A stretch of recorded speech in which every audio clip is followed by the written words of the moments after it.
Okay, let's open with prayer. Давайте начнем с молитвы. Our Heavenly Father, we thank you that you are the great God, the creator of the heavens and the earth. Отец Небесный, мы благодарим Тебя за то, что Ты Бог великий, что Ты Творец неба и земли. Father, you have given us your word. Отец, Ты дал нам Слово Твое. Father, in it is everything that we need to know about you and about what you expect of us. И, Отец, Ты дал нам все необходимое, что мы должны знать о Тебе и то, что Ты ожидаешь от нас. So we pray tonight that the eyes of our understanding will be opened. Мы молимся, чтобы глаза наши были сегодня открыты, чтобы понимать, That we'll be able to take in what you have for us. чтобы мы могли принять то, что у Тебя есть для нас. This we ask in Jesus' name. Поэтому мы просим во имя Иисуса. Amen. Аминь. Okay, so we'll start with the book of Joel, Мы начнем с вами с книги Иаиля. and then what Joel is asking of the people. И то, что Иаиль спрашивает у людей, We'll просит у людей. take a look at how they responded, how well they responded. Ну, мы посмотрим, какой отклик был у этих людей, как они вообще это все приняли.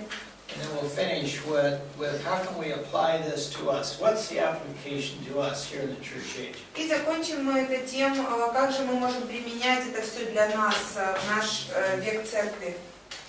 So turn to the book of Joel. Давайте откроем книгу Иаиля. Joel was written about 835 years before Christ. Иаиль, книга Иаиля была написана в 835 году до Рождества Христова. That was at about the time of Elisha and Elijah. Это где-то период или Елисея пророка. They were ministering in the northern kingdom. Они, значит, служили в Северном царстве. And Joel was ministering in the southern kingdom. А Иаиль пророчествовал или служил в Южном царстве. In 835 was the death of the wicked witch. И в 835 году умерла очень нечестивая ведьма. Если ведьмы бывают честивые, но там была нечестивая. The wicked witch was the daughter of Ahab and Jezebel. Эта злобная ведьма была дочерью Ахава и Изавели. And she had become the leader of the southern kingdom when her son was killed. И она стала лидером Южного царства, когда ее сына убили. То есть она стала как бы царицей, главой. And she was a very ungodly person. Она была очень нечестивой женщиной. She had the royal family killed everybody she could find. Ну, она, значит, поубивала в царской семье всех, кого она могла только найти. So it was a very dark time while she was ruling. Поэтому, когда она правила страной, это были очень темные времена, мрачные такие времена. So anyway, that's the time when Joel was ministering. So it was a dark time in Israel. Вот, так или иначе, это время, когда Иаиль служит в Южном царстве, это были темные времена. You remember from last time that Joel gave warnings from God, warnings to the people. И в прошлый раз, вы помните, значит, Иаиль дает предупреждение народу. And he appealed to them. They had been going away from God. He appeals to them to come back to God. И он взывает к ним, они отвернулись от Бога, он взывает к ним, чтобы они обратились к Господу. And if they come back to God, there would be blessing. И если они обратятся к Богу, то они получат благословение. But if they continue to go away from God, there would be judgment. А если будут продолжать уходить от Бога, отходить дальше, то они будут под судом находиться. So the Bible is full of appeals to our volition. Библия, она просто полна как бы таких воззваний к нашей воле. God created us in His image. Бог создал нас по своему образу. And a part of that is that we all have volition or the ability to decide things. И одна из составляющих этого образа это то, что у нас есть воля, мы можем принимать решения. And God doesn't get in the way of that. И Бог, Он как бы не стоит на пути вот воли нашей. But He makes an appeal to us that to choose for Him, obey Him. Но Он взывает к нам и хочет, чтобы мы избрали Его, чтобы мы повиновались Ему. So we're just going to review this part, the appeals. Значит, мы с вами сейчас просто вспомним вот эту часть, когда Иаиль взывает к народу, обращается к народу. And so first, read chapter 1, verses 13 and 14. И, пожалуйста, кто-нибудь прочитайте первую главу, 13-14 стих. Первая глава, 13-14 стих. «Припаяжьтесь вретищем и плачьте, священники, рыдайте, служители алтаря. Войдите, ночуйте во вретищах, служители Бога моего, ибо не стало в доме Бога вашего хлебного приношения и возлияния. Назначьте пост, объявите торжественное собрание, созовите старцев и всех жителей страны сей в дом Господа Бога вашего и взывайте к Господу». So Joel is telling the people, this is what God wants you to do. Вот Иаиль говорит народу, смотрите, что Бог хочет, чтобы вы сделали. And then the second appeal is in chapter 2, Второе, verses 12 through 17. второе обращение, 2 глава, с 12 по 18 стихи. Пожалуйста, кто-нибудь. «Но и ныне еще говорит Господь, обратитесь ко мне всем сердцем своим в посте, плаче и рыдании. Раздирайте сердца ваши, а не одежды ваши, и обратитесь к Господу Богу вашему, ибо Он благ и милосерд, долготерпелив и многомилостив, и сожалеет о бедствии. Кто знает, не сжалится ли Он и не оставит ли благословение хлебного приношения и возлияния Господу Богу нашему. Вострубите трубою на Сионе, назначьте пост и объявите торжественное собрание. Соберите народ, созовите собрание, пригласите старцев, соберите отроков и грудных младенцев. Пусть выйдет жених из чертога своего и невеста из своей горницы. Между притвором и жертвенником да плачут священники, служители Господни, и говорят: «Пощади, Господи, народ мой, не предай наследие Твоего на поругание, чтобы не издевались над ними народы. Для чего будут говорить между народами, где Бог их?» Okay, so I tried to boil this down into what exactly is God asking the people to do. Вот я пытался понять, что на самом деле Бог просит, чтобы эти люди сделали. So I came up with 6 things. И вот у меня вышло 6 моментов. And you look there at the text in these verses and see if you agree. Значит, вы будете смотреть на текст, на эти стихи, и попытайтесь понять, согласны ли вы со мной. The first one is an appeal to the priests to put on sackcloth. Первое, это было воззвание или обращение к священникам, чтобы они оделись во вретища. And mourn for the sins of the people. И предупреждение о грехах людей. Now, all over the Middle East, whether they were Jews or Assyrians or whatever race they were, they had this ritual of putting on sackcloth when they were mourning.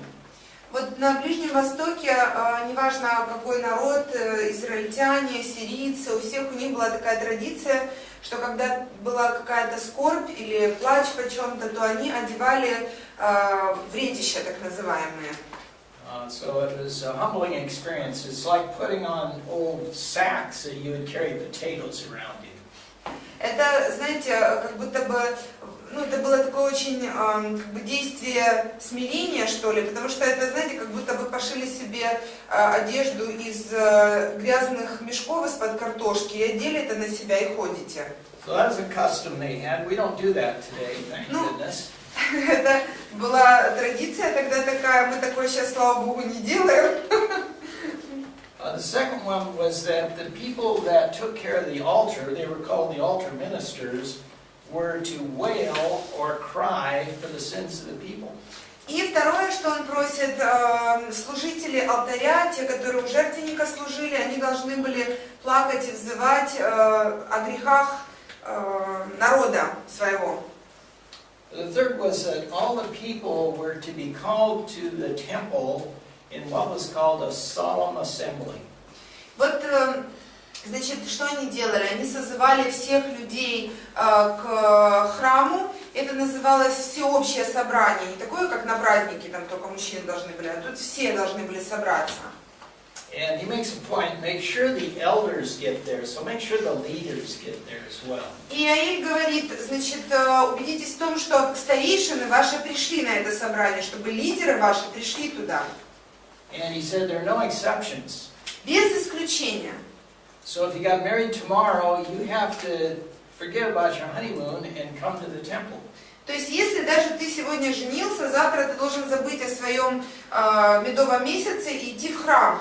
То есть нет исключения ни для кого. And if you have a little baby that's still nursing, you have to bring the little baby. Если ты только родила младенца и тебе нужно кормить младенца, ничего страшного, собирайся, иди в храм. So you get the idea. Everybody is to come to this assembly in Jerusalem at the temple. То есть идея такая, абсолютно все должны собраться и прийти в Иерусалим к храму. And everybody that is there is to cry out to God in prayer. А те, кто там находился, ну или, может быть, когда они уже собрались все вместе, должны были взывать... нет, все-таки те, которые в Иерусалиме находятся, все это время, пока там все собираются, они взывают к Богу, плачут к Богу. So that's the fourth thing. Вот это четвертое, что Бог хочет от них. And the fifth thing is that everybody there is to turn from running away from God to running to God. Пятое, что они должны были отвернуться, вот они все бежали прочь от Бога, они должны были повернуться и бежать к Богу. So it's not like confession of sin where you confess sin and then you go back and sin again. He said, I'm tired of your sinning. I want you to be in fellowship. I want you to continue walking with me. Это не то, что, знаете, как исповедание греха. Исповедовал грех, и потом дальше возвращаешься, делаешь то же самое все время. Он говорит, нет, мне это уже надоело, Бог говорит. Вы должны это все оставить и находиться со мной в общении. Because it turned back to me with all your heart. И он это называет «обратитесь ко мне всем сердцем своим». And then the last one is that all are to fast, weep, and mourn because of their sin. И последнее, что он хочет от них, чтобы они постились, рыдали и плакали из-за своих грехов. Okay. So the priests are to put on sackcloth. Значит, священники должны одеться в обличища. The altar ministers are to cry out and mourn.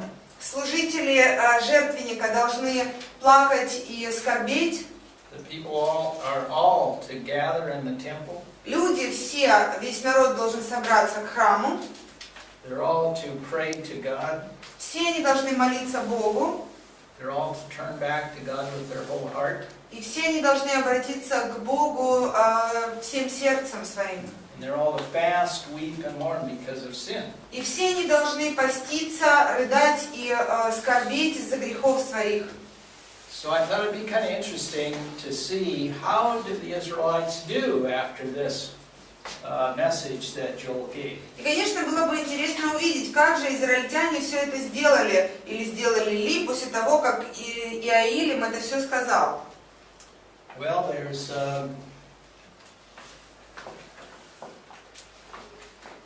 over 200 years of history that we can look at. Ну, там где-то 200 лет истории, на которые можно посмотреть. And in that history there were 6 good kings. И за это время было всего 6 хороших царей. So the first one was Joash. He was a king right after the wicked witch. Значит, первый был, наверное, Иоас, я точно не помню, который был первым после этой злобной ведьмы, стал царем. Yeah.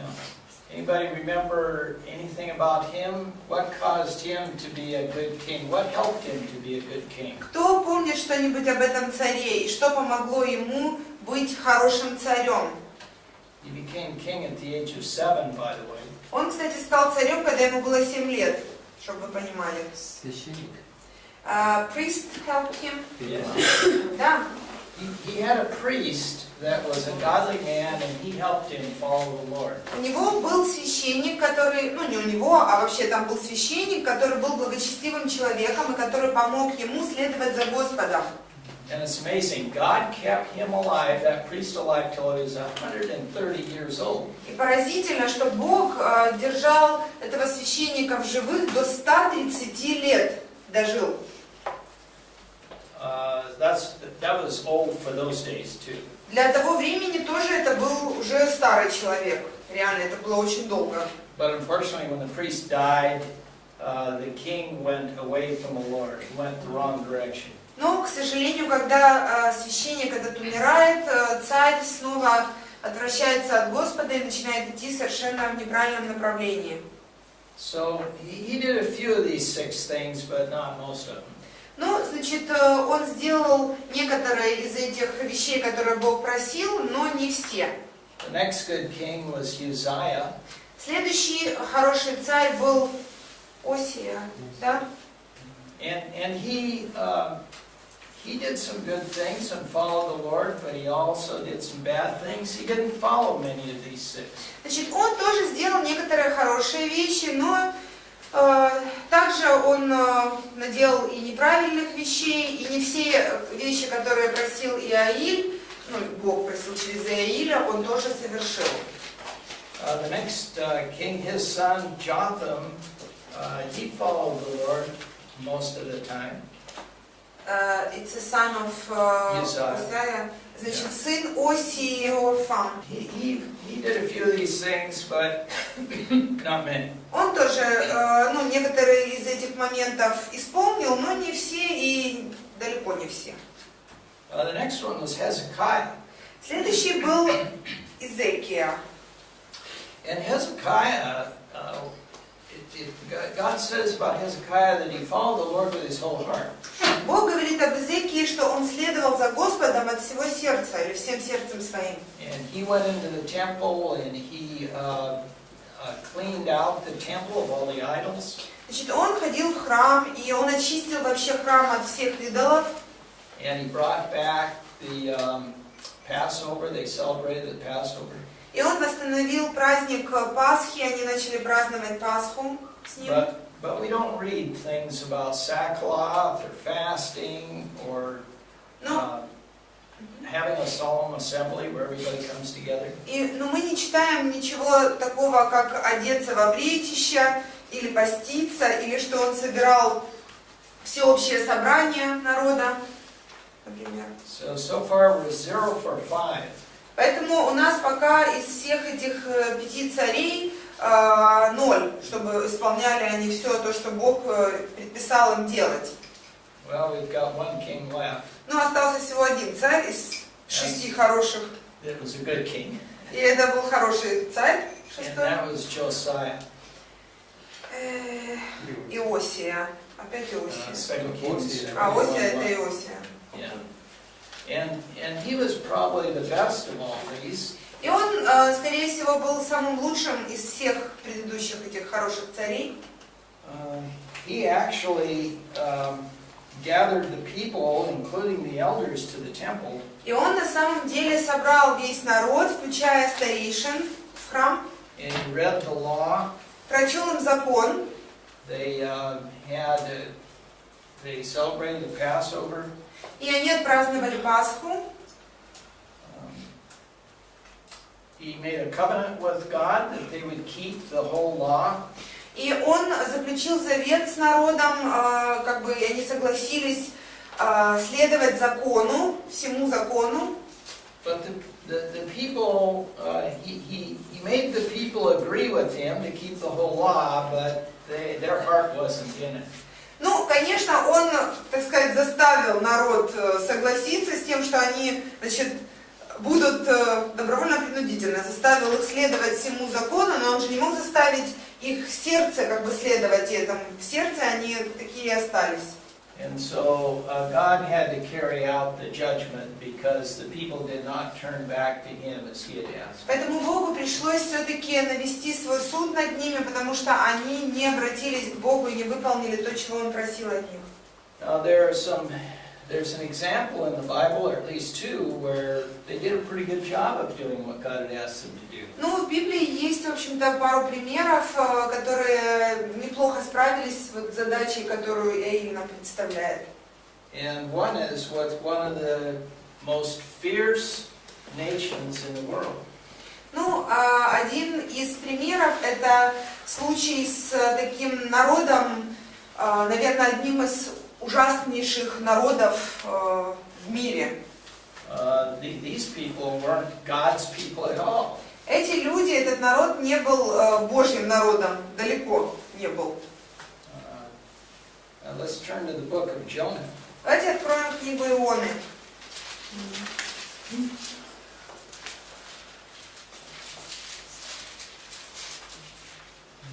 Remember, Jonah was a prophet of God. He was in the northern kingdom. Помните, Иона был пророком Божьим, и он жил в Северном царстве. God asked him to go to Nineveh to preach to the Assyrians. Бог сказал ему идти в Ниневию и проповедовать ассирийцам. And he went in the other direction. А он побежал себе в другую сторону абсолютно. But God brought him back, and so finally he did go to Nineveh and he preached there. Но Бог вернул его, и все-таки в итоге ему пришлось пойти в Ниневию и там проповедовать. So read Jonah 3, 5 through 9. Прочтите, пожалуйста, Ионы 3 главу с 5 по 9 стихи. 3 глава с 5 по 9. И поверили ниневитяне Богу, и объявили пост, и оделись во вретища, от большого из них до малого. Это слово дошло до царя Ниневии, и он встал с престола своего, и снял с себя царское облачение свое, и оделся во вретище, и сел на пепел. И повелел провозгласить и сказать Ниневии от имени царя и вельмож его, чтобы ни люди, ни скот, ни волы, ни овцы ничего не ели, не ходили на пастбище и воды не пили, и чтобы покрыты были вретищем люди и скот, и крепко вопияли к Богу, и чтобы каждый обратился от слова пути своего и от насилия рук своих. Кто знает, может быть, еще Бог умилосердится и отвратит от нас пылающий гнев свой, и мы не погибнем. Well, that's interesting. Вот интересно. These people in Nineveh who, I don't know whether they even heard about Joel and his ministry. Ну вот люди Ниневии, народ Ниневии, я не знаю, вообще слышали они когда-нибудь о Иаиле, его служении?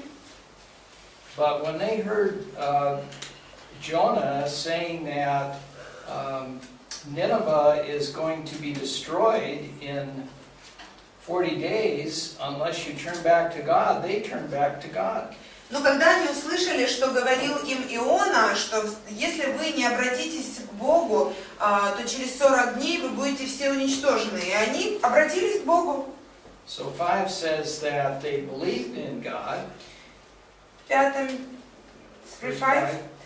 стихе говорится, что они поверили Богу, написано, поверили ниневитяне Богу. And then what did they do? И что они сделали?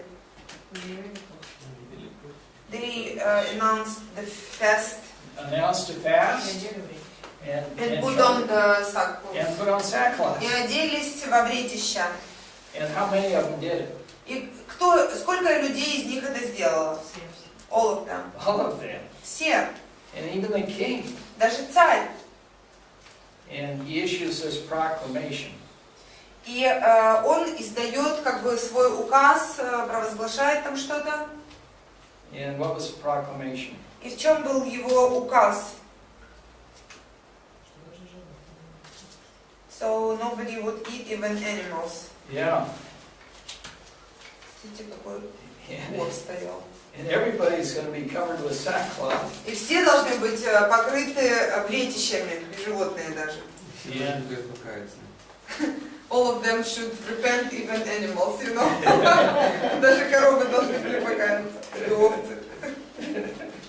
And they're to call out to God earnestly. И все они искренне от всего сердца взывали к Богу.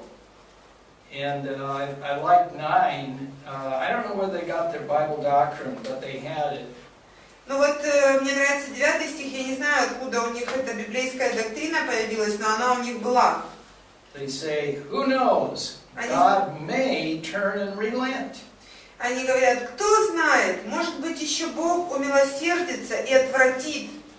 So they knew that God was not obligated to relent, but they prayed that He would. Они знали, что Бог не обязан умилосердиться и отвратить свой гнев, но они знали, что Он может. And of course God did relent. И, конечно же, Бог отвратил свой гнев, Okay. помиловал их. So what does all this have to do with us? Так а к чему это все вообще? Как это к нам относится? The New Testament doesn't talk about us putting on sackcloth. Новый Завет не говорит нам, чтобы мы на себя одели вретище. And we don't have these customs of fasting. И у нас нет такой традиции вот поста, когда скорбь, да, у них было. In the same way that they are told to turn back to God, we're told to turn back to God. Но точно так же, как им было сказано обратиться к Богу, и нам говорится обратитесь к Богу. And we're going to take a look at what Paul had to say about it. И мы посмотрим с вами, что Павел говорит об этом всем. But Paul got some of his ideas from Isaiah. И Павел берет некоторые из своих идей у Исаии. So let's take a look at Isaiah, 1 Isaiah 2, verse 5. Давайте сначала мы глянем на Исаию, 2 глава, chapter 2, Chapter 2, verse 5. 5 стих. Исаия 2, 5. «О, дом Иакова, придите и будем ходить во свете Господнем». So this is a concept that is often used in the New Testament. Вот эта концепция, которая очень часто используется в Новом Завете. Come, O house of Jacob, let us walk in the light of the Lord. Приди, дом Иакова, и будем ходить во свете Господнем. And then turn to Isaiah 51:17. Давайте откроем главу 51, 17 стих. 51:17, right? 61:17. 51:17. 51:17. «Воспрянь, воспрянь, восстань, Иерусалим, ты, который из руки Господа выпил чашу ярости его, выпил до дна чашу опьянения, осушил». Does that say arouse, arouse, or wake up, wake up? Okay. У нас воспрянь, воспрянь, как проснись, проснись, восстань, да? Воспрянь это So just remember that, wake up. вот помните вот это слово пробудись или воспрянь, как у нас старинное немножко.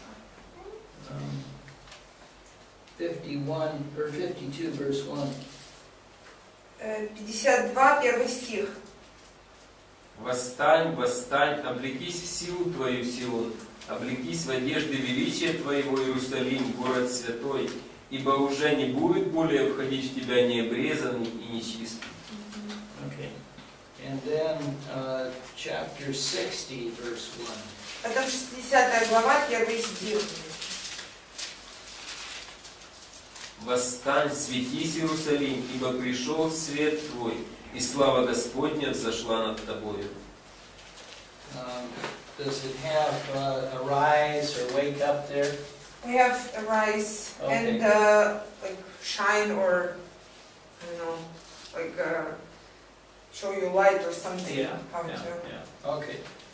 Paul will refer to this, so we're going to go now to what Paul has to say about it in Ephesians chapter 5. А мы с вами теперь посмотрим, что Павел говорит об этом всем в 5 главе Ефесянам.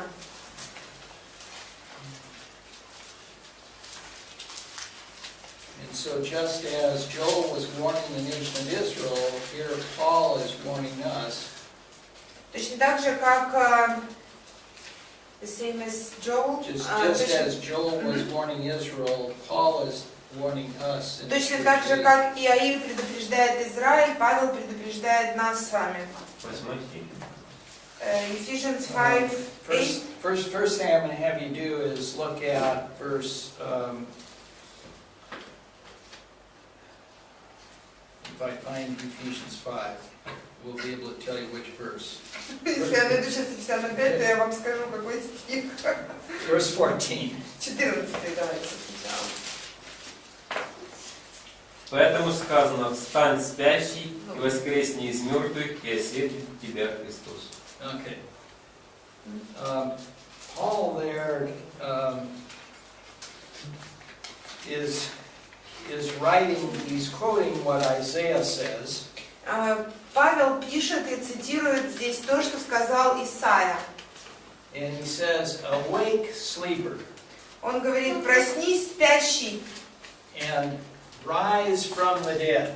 и воскресни из мертвых, восстань из мертвых. Now, there's two ways we can sleep. Вот есть два способа, как мы можем спать.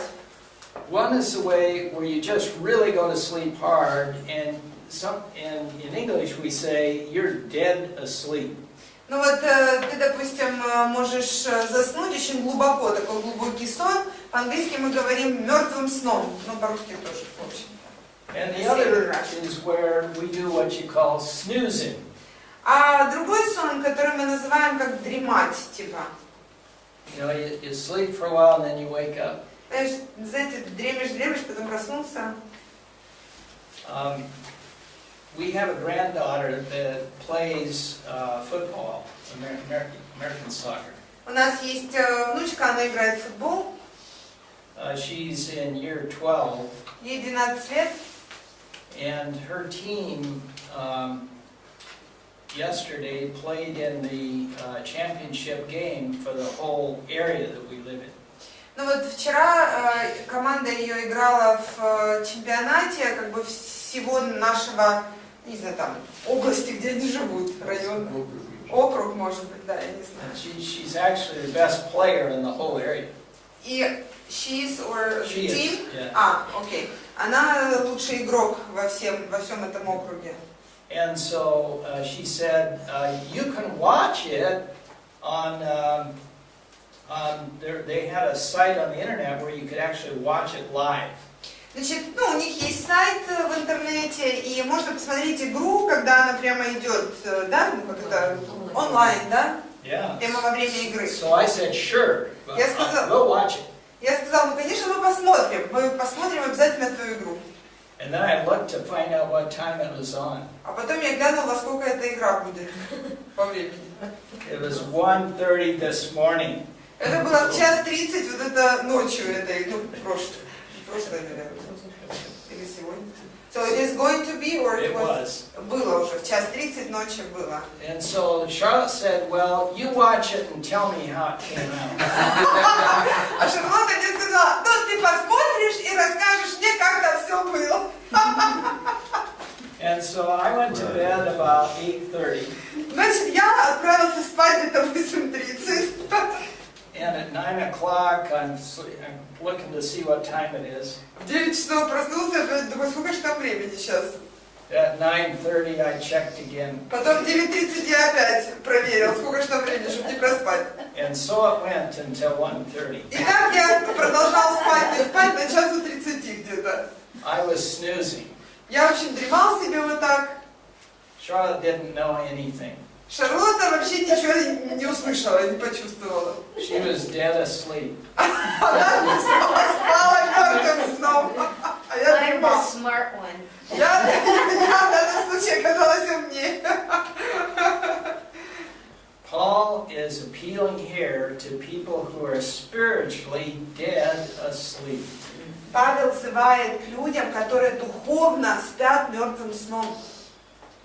They're not walking in the light. Они не ходят во свете. They have no desire to walk in the light. У них нет никакого желания ходить во свете. They aren't thinking about walking in the light. Они даже об этом не думают и не мечтают, как говорится. Because spiritually they are sound asleep. Ну, они себе спокойненько дрыхнут духовно. That's who he's appealing to. He says, awake and rise from the dead. Именно вот к таким людям он взывает. Он говорит, что там встань, спящий, воскресни из мертвых, поднимись из мертвых. So he's not talking to somebody who's just snoozing. Он не говорит, не обращается к людям, которые там дремают слегка. They can confess sins and get back in fellowship and go on serving the Lord. Те люди, которые там иногда подзадремывают периодически, они могут исповедать свои грехи, продолжать себе жить с Богом, иметь общение, служить Ему. But here's somebody that spiritually is sound asleep. They're not productive. They're not doing anything for А вот эти духовно так заснули, что они абсолютно мертво себе спят и абсолютно не приносят никакого плода, они ничего не делают. See, that's who Joel was talking to. Вот именно это с такими же товарищами говорит Иаиль тоже. That's who Isaiah was talking to. И к таким же обращается Исаия. And that's who Paul is talking to. И Павел тоже к этим же людям обращается. So we'll look at the context of this dead asleep person. Ну, я вот хочу сейчас, чтобы мы глянули на контекст вот этих спящих мертвым сном. And it describes them in the first few verses of chapter 5. Он описывает их в первых стихах 5 главы. But we'll start reading with verse 7. So read verses 7 and 8. Так, прочтите, пожалуйста, 7-8 стихи. Мы 7-8 посмотрим, там первые пропустим. Итак, не будьте сообщниками их. Вы были некогда тьма, а теперь свет в Господе. Поступайте, как чадо света. Okay.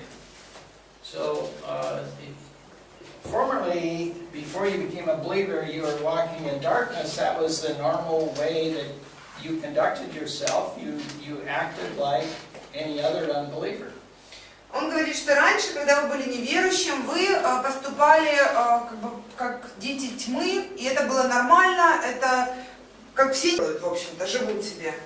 But now you have Christ in you, the Holy Spirit in you, you have light in you. А теперь Христос в вас, Дух Святой в вас, свет в вас пребывает. And he says you should walk as children of light. Он говорит, вы должны ходить как дети света. That's an appeal to our volition, isn't it? И это воззвание к нашей воле, не так ли? Jim this morning talked about people that sin all the time, and they're really frustrated because they sin all the time. Ну, Джим сегодня говорил утром, что есть люди, которые грешат там постоянно, и их это раздражает, что они грешат постоянно. So there are those kinds of people. Ну, есть такие люди. But there are also people who sin all the time and it doesn't even bother them anymore. Ну, а есть люди, которые все время грешат, и их это даже уже и не беспокоит особо. Those people are sound asleep. Вот те люди спят мертвым сном. Okay. Read verse 8. Прочтите 8 стих, пожалуйста. Вы были некогда тьма, а теперь свет в Господе. Поступайте, как чадо света. Okay, so again, walk as children of light. Опять же, ходите или поступайте как чадо света, как дети света. In 9 and 10. И 9 и 10. Потому что плод Духа состоит во всякой благости, праведности и истине. Испытывайте, что благоугодно Богу. Okay, so the fruit of the light, it lists here. И здесь перечислен плод света. Goodness, righteousness, and truth. Благость, праведность и истина. Доброта, праведность и истина. And then it says, trying to learn what is pleasing to the Lord. И он говорит, попытайтесь узнать, что угодно Богу. Вот испытывайте, да? Пытайтесь выяснить это. So learn there is examine, to examine what's pleasing to the Lord. То есть это слово означает исследуйте, проверьте, попытайтесь понять, что же угодно Богу. So that's what we're doing right now. We're examining what is pleasing to the Lord. И вот это то, что мы сейчас с вами делаем. Мы пытаемся понять, что же угодно Господу. Okay, and then read 11 and 12. А теперь 11-12 прочтите, пожалуйста. И не участвуйте в бесплодных делах тьмы, но и обличайте. Ибо о том, что они делают тайно, стыдно и говорить. Okay. And so he's saying here, do not participate in these deeds of darkness. Говорит, не участвуйте в этих темных делах. For it is a disgrace even to speak of these things which are done by them in secret. Потому что то, что они делают в тайне, даже стыдно об этом говорить. Who's he talking to, believers or unbelievers? К кому он обращается, к верующим или к неверующим? Yeah, To believers. to believers. Конечно, к верующим. So they're participating in these things. They're just doing the things that the unbelievers do. То есть они, верующие, участвуют в таких же делах, которые неверующие делают. And then 13. 13. Все же обнаруживаемое делается явным от света, ибо все делающееся явным свет есть. Okay. So light, of course, Jesus Christ is light. Итак, свет, конечно же, Иисус Христос есть свет. His word is a light, Слово Его свет. and His word exposes sin. И Слово Его, оно как бы выводит на свет грех. And then we Выявляет. have the warning here: awake, sleeper, and arise from the dead, and Christ will shine on you. И после этого у нас предупреждение: «Встань, спящий, воскресни из мертвых, и осветит тебя Христос». So an appeal to our volition. Значит, воззвание к нашей воле. If we've been heading away from God, Если мы шли против Бога, make that decision. I want to follow Him. I want to be obedient to Him. то прими такое решение. Я теперь хочу следовать за Господом, я хочу идти за Ним. 15 through 17. С 15 по 17. Итак, смотрите, поступайте осторожно, не как неразумные, но как мудрые, дорожа временем, потому что дни лукавы. Итак, не будьте нерассудительны, но познавайте, что есть воля Божия. Okay, there are 5 imperatives in these next few verses. Вот в этих нескольких стихах есть целых 5 повелений. Imperatives are commands. Заповеди для нас. One time I was teaching here at the school, and one of the students says, "Well, what does God want us to do?" Вот когда-то я преподавал здесь в колледже, один из студентов сказал: ну, что вообще Бог хочет от нас, чтобы мы делали? I thought, that's a pretty stupid question. Я вот подумал себе, ну это дурацкий вопрос вообще. We have a whole book full of what God wants us to do. Вот у нас целое книжище написано, чтобы мы знали, что Бог хочет, чтобы мы делали. So I didn't tell him it was a stupid question. Я, конечно, не сказала ему и студенту, что это был глупый вопрос. But we had been studying Ephesians, so I took him to this passage. Но вот мы изучали Ефесянам, поэтому я открыл ему, этому студенту вот этот отрывок. So the first imperative is be careful how you walk.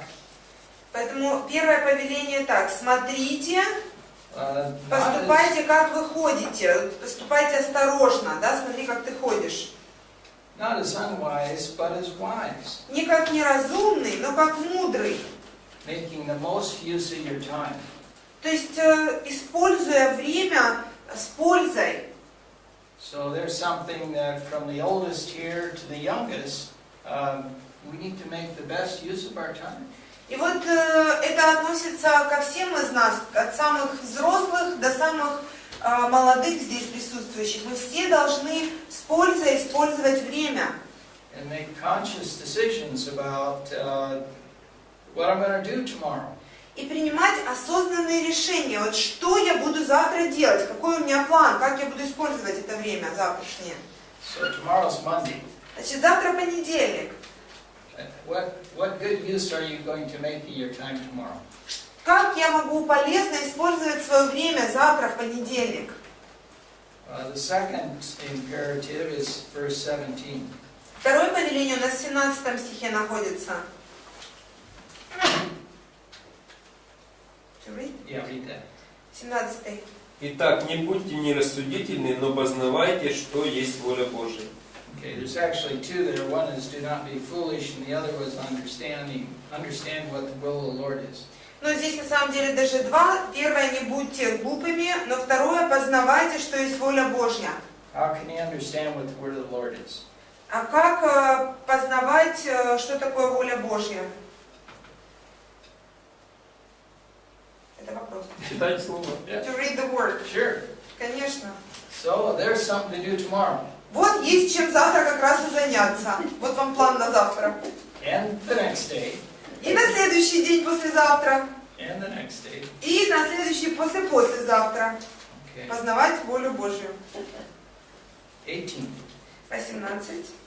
И не упивайтесь вином, от которого бывает распутство, но исполняйтесь Духом. Okay. So 2 more commands. Еще 2 заповеди. Do not be drunk with wine. Не напивайтесь вином. So that intellectual wine, that's dissipation. Sorry.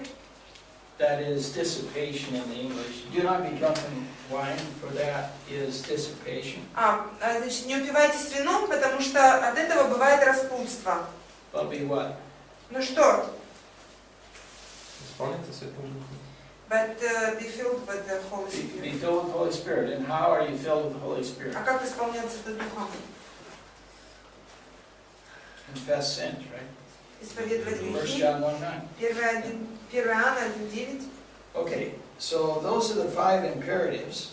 Вот там 5 повелений. And then there are some results of the last one, being filled with the Holy Spirit. И здесь есть результаты того, что люди будут исполняться Духом Святым. You speak to one another in psalms and hymns and spiritual songs. Вы назидаете друг друга псалмами, славословиями, песнопениями духовными. So that's commanded of us. Это тоже нам заповедано. And then it says singing and making melody in your heart to the Lord. Потом сказано, петь и воспевать в сердцах наших Господу. So singing is, you're vocal about it. The voice is coming out. Ну, петь это означает, что из вас звук выходит. But then it's also what you believe in your heart. Но это также отражает то, во что вы верите. Не просто звук какой-то, да, но эти песни должны иметь содержание. And then 20, we should always what? И 20-е, что мы должны делать всегда? Be thankful. Yeah, be thankful. Быть благодарными. And then 21 is, and be subject to one another in the fear of Christ. А в 21-м повиноваться друг другу в страхе Божьем. What's the object of, or what's the opposite of being subject? А что противоположно повиновению друг другу? Ну что как бы противоположно вот этой заповеди? Maybe to rule over... Yeah. Order people around. So what? To order people around. Да, то есть раздавать всем приказы, указы, кому что делать, нарезать задания. Ну, к папе это не относится особенно по отношению к детям. Ему можно нарезать задания. Okay, so what we started out here was this appeal that Joel makes to the nation to turn their thinking. They've been going away from God, turn back to God. Значит, мы с вами начали с того, что Иоим дает предупреждение народу, они идут от Бога, он говорит, обратитесь и идите к Господу. And if you do, you'll be blessed. Если вы обратитесь, вы получите благословение, And if you don't, you'll be judged. а нет, значит, будет суд вам. And the nation of Israel was judged because they were dead asleep. Народ израильский, он подвергся суду, потому что они спали мертвым сном. So the appeal to us is to turn to God, awake, sleeper, rise from the dead. Поэтому обращение к нам говорит, что мы должны обратиться к Господу и, как там, проснись, пробудись спящий, воскресни из мертвых. There's a wonderful example of somebody that did this. Ну вот есть замечательный пример того, кто так сделал. You all know him. Все вы знаете этот пример. His name is Daniel. Его звали Даниил. And so turn to Daniel chapter 9. Давайте откроем Даниила, 9 главу. Daniel is an individual that turned to the Lord. Даниил был человеком, который обратился к Господу. And he followed the Lord as a young man all the way through his life till he was at least into his 80s. И он следовал за Господом, начиная с очень молодого возраста, когда он был молодым человеком, и до где-то ему лет 80 было приблизительно. And so we're going to read Daniel 9, starting with verse 3. Мы прочитаем Даниила 9 глава, начиная с 3 стиха. And we'll read it in parts, so first read 3 and 4. Мы будем частями читать. Сначала прочтите 3-4 стих. «И обратил я лицо мое к Господу Богу с молитвою и молением, в посте и вредище и пепле. И молился я Господу Богу моему, и исповедовался, и сказал: молю Тебя, Господи Боже, великий и дивный, хранящий завет и милость любящим Тебя и соблюдающим повеления Твои». Okay, does that sound like he did some of the things that Joel had asked for? Ну, такое впечатление, что он сделал что-то, о чем говорил Иаиль. He couldn't go to the temple Ну, он, конечно, не мог пойти в храм, because he was many hundreds of kilometers away from the temple. He was in Babylon. потому что он находится в Вавилоне за 1000 километров от храма Иерусалимского, понятное дело. But he cried out to God. Ну, он взывал к Богу, He fasted. постился, He put on sackcloth. он оделся в обетище. Okay, and then read 5 through 10. С 5 по 10 прочтите. «Согрешили мы, поступали беззаконно, действовали нечестиво, упорствовали и отступили от заповедей Твоих и от постановлений Твоих.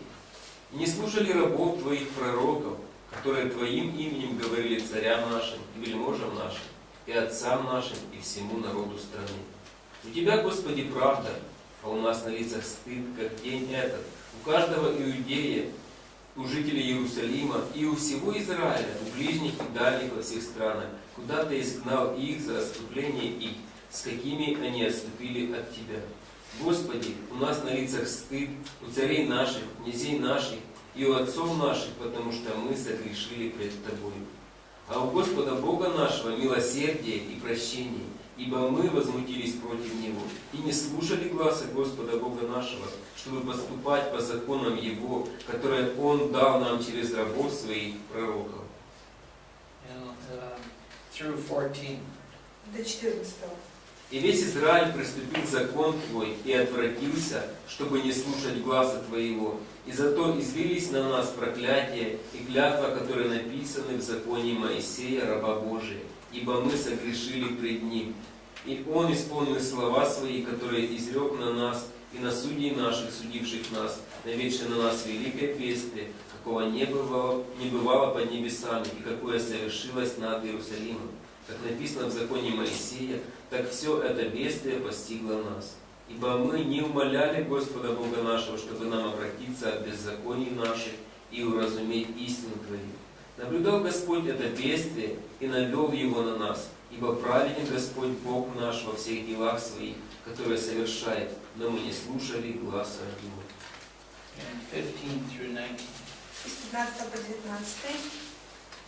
«И ныне, Господи Боже наш, изведший народ Твой из земли египетской, рукою сильною, и явивший славу Твою, как день этот, согрешили мы, поступали нечестиво.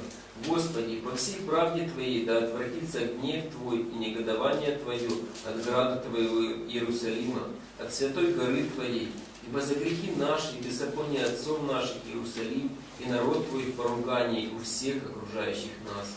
И ныне услыши, Боже наш, молитву раба Твоего и моление его, и воззри светлым лицом Твоим на опустошенное святилище Твое ради Тебя, Господи.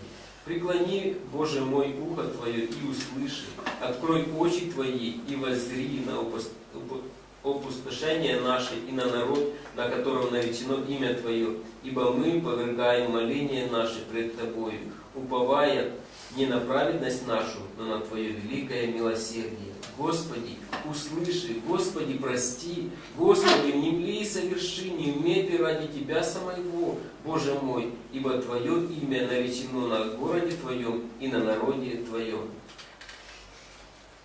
Okay, here's an amazing man. Вот просто удивительный человек.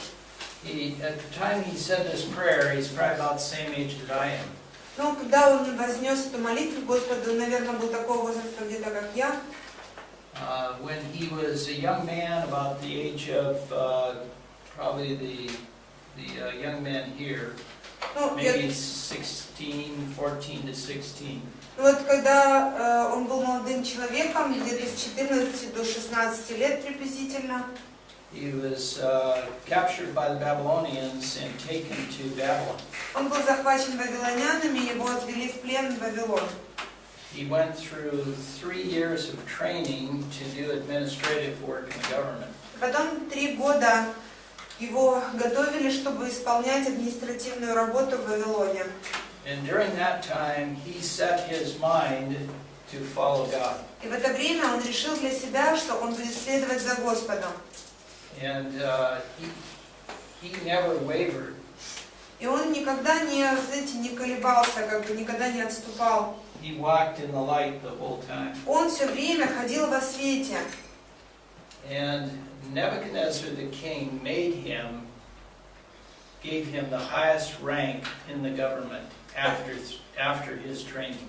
Потом, в итоге, Навуходоносор поставил его на очень высокую должность, после того, как он уже подготовлен был. He'd be the equivalent of prime minister.